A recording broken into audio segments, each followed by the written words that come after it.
சரீரத்துக்குரிய தாகமாக இருக்கிறது. இரண்டாவது ஆத்மா தாகமாக இருக்கிறது. முதலாவது சரீரத்துக்குரிய தாகம் என்று சொன்னால், அன்று இரவு பிரதான ஆசாரியர்கள் வேதப்பாரர்கள் காய்பாவிடம் கொண்டு போகிறார்கள். காய்பாபா ஏவதிடம் கொண்டு போகிறார்கள். ஏவது பிலாத்திடம் கொண்டு போய் இப்படியாக விசாரணை நடத்துகிற பொழுது அவர் அங்குலிங்கமாக அவர் சென்று தன் சரீரங்களை ஒடுக்கப்படுகிறவராக இருக்கிறதுனால ஒருவேளை சரீரத்துக்குரிய தாகமா என்றால் இருக்கலாம் என்று நாம் பார்க்கலாம்.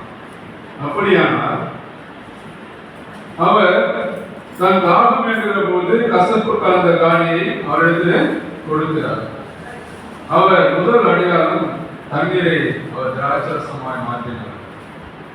ஆனால் அப்படிப்பட்ட கசப்பு கலந்த காணியை அவர் பெற்றுக்கொள்ளவில்லை. அவர் ஆத்மா தாகமாய் இருக்கிறவராய் இருக்கிறார். தாகம் என்பது ஒரு தேவை. ஒரு சரீரத்திலே நாம் தண்ணீர் குடிக்கவில்லை என்றால் என்ன செய்யும்? நம்முடைய சரீரம் பாதிக்கப்படும். அப்படிப்பட்ட மனநிலையிலே தேவன் சொல்கிற வார்த்தை தாகம் என்பது தேவை, அதாவது அவருடைய ஏக்கம். அப்படி என்றால் தேவனுக்கு நீங்கள் தேவைகளாய் இருக்கிறீர்கள். அவர் பணியை செய்ய வேண்டும். அவர் விட்டு சென்ற பணியை யார் செய்வார்கள் என்ற தாகம் அவருக்குள்ளே இருந்தது. அவர் விரும்பினரை நிறைவேற்றுகிறவர்களா யார் செய்ய முடியும் என்ற தாகம் அவருக்குள்ளே இருந்தது. அவருடைய எண்ணங்களை இவ்வுலகத்திலே நிறைவேற்ற யாராவது செய்வார்களா என்ற தாகத்தோடு அவர்தான் அந்த சிலுவையிலே நான் தாகமாக இருக்கிறேன் என்று சொல்கிறார். அவர் பணியை செய்ய வேண்டும் என்று சொன்னால், அவர் உலகத்திலே இருக்கிற பொழுது மற்றவர்களுக்கு உதவி செய்தார், அநேகருக்கு நன்மை செய்தார், அநேகர் நோய்களை குணமாக்கினார், அநேகரை சொஸ்தமாக்கினார், அநேக துன்பங்களில் இருக்கிறவருக்கு ஆறுதல் செய்தவராக இருந்தார். அப்படிப்பட்ட பணியை யார் செய்வார்கள் என்ற தாகத்திலே அவர் அங்கே தாகமாக இருக்கிறேன் என்று சொல்கிறார். மற்றவரிடம் தேவன் அன்பு காட்டினார். நாம் மற்றவர்கள் அன்பு காட்டுகிறோமா? இல்லையா? கடவுளிடம் மாத்திரம் அன்பு கூறுகிறோமே தவிர நாம் மற்றவரிடம் அன்பு காட்டுகிறதே கிடையாது. ஒருவேளை சில கிறிஸ்துவர்கள், நான் நிறைய கிறிஸ்துவர்கள் நான் பார்க்கிறேன், கடவுளிடம் மட்டும்தான் அன்பு கூறுவாங்க, கடவுளிடம் மட்டும்தான் மரியாதையா இருப்பாங்க, கடவுளுக்கு மாத்திரம் கனத்தை செலுத்துவார்கள் தவிர மற்றவரிடம் குடும்பத்தாரிடம் என்ன பண்ண மாட்டாங்க, கனத்தை செலுத்த மாட்டாங்க. ஆனால் இறைவன் என்ன சொல்கிறார்?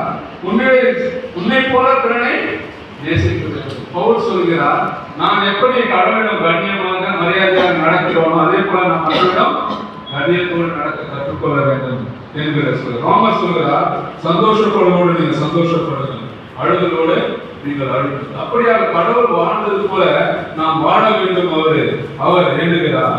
மற்றவர்களுக்கு நாம் உதவி செய்வதாக இருக்க வேண்டும், அப்படிப்பட்டவர்களாக இருக்கும். இரண்டாவது, அவர் அழைக்கிறார். தாபமாக இருக்கிறேன் என்று சொன்னால் கடவுளின் நோக்கத்தை நிறைவேற்றுவதாக நாம் இருக்க வேண்டும். அவர் வந்த நோக்கத்தை நாம் கடவுள்களை ஒரு உருவாக்கினதற்கு ஒரு நோக்கம் இருக்கிறது. அவர் ஒரு நோக்கத்திற்காக வந்தார். இதை யார் செய்வார்கள் என்று நம்மிடம் எதிர்பார்க்கிறவராய் இருக்கிறார். அவருடைய திருப்பணியை செய்ய அழைக்கப்பட்டவராய் நாம் இருக்கிறோம். இறைவனை உங்களிடமிருந்து வெளிப்படுத்த வேண்டும் என்று அவர் எதிர்ப்பார். எப்படி இந்த உலகத்திலே வந்து இறைவன் செயலாற்றினாரோ அதே போல உங்களுடைய இறைவனுடைய பண்புகளை நீங்கள் வெளிப்படுத்துவவராய் இருக்க வேண்டும். அவர் எப்படி பிரியமாக வாழ வேண்டும் என்று உலகத்துக்குரியவர்களாக நீங்கள் இல்லாமல் கடவுளுக்குரியவர்களாக என்ன பண்ண வாழ்கிறவர்களாக இருக்க வேண்டும். அவர் எதிர்பார்ப்போடு அவர் தாகமாக இருக்கிறார். ஒருவேளை என் வழியிலே இவர் நடப்பார்களா, நான் சொன்ன வார்த்தைகளை கடைபிடிப்பார்களா என்று அவர் ஒரு அகாயத்தோடு தன்னுடைய தாகத்தை அவர் தாகமாக இருக்கிறேன் என்று சொல்கிறார். ஒருவேளை நான் கற்றுத்தந்த வழியிலே நடக்கிறார்களா? ஒருவேளை நீங்கள் பாவம் செய்யக்கூடாது, பாவம் செய்தால் அது மரணத்தை விளைவிக்கும், அது பரலோகத்திலே கொண்டு செல்லாது என்று சொன்ன வார்த்தைகளை இவர்கள் கடைபிடிப்பார்களா? தீமை செய்தால் ஆசீர்வாதத்தை இழப்பீர்கள் என்று சொன்னதை இவர்கள் கடைபிடிப்பார்களா என்று எதிர்பார்ப்போடு அவர் தாகமாக இருக்கிறேன் என்று சொல்கிறார். அப்படி என்றால் முதலாவது அவர் நம்மை நோக்கி அவர் பார்த்து தாகமாக இருக்கிறேன், நீங்கள் எனக்கு வேண்டும், என்னுடைய பணியை செய்ய நீங்கள் வேண்டும் என்று அவர் தாகமாக இருக்கிறார். இரண்டாவது, அவர் ஒரு நோக்கத்தை உங்களுக்காக வைத்திருக்கிற நோக்கத்தை நீங்கள் நிறைவேற்றுவராய் இருக்கிற பொழுது அவர் தாகத்தை தணிக்கிறவராய் இருப்போம்.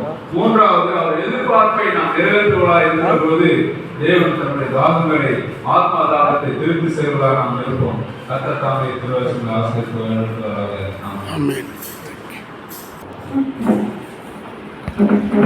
சகோதரர் குமார் அவர்களுக்கு ஒரு அன்பான ஒரு கைதலை நம்ம சொல்லலாம். நன்றி சொல்லலாமா? ஆயா இவ்வளோ தூரம் நாங்கள் வந்து இவ்வளோ நேரம் தான் கொடுக்குறீங்க நியாயமா?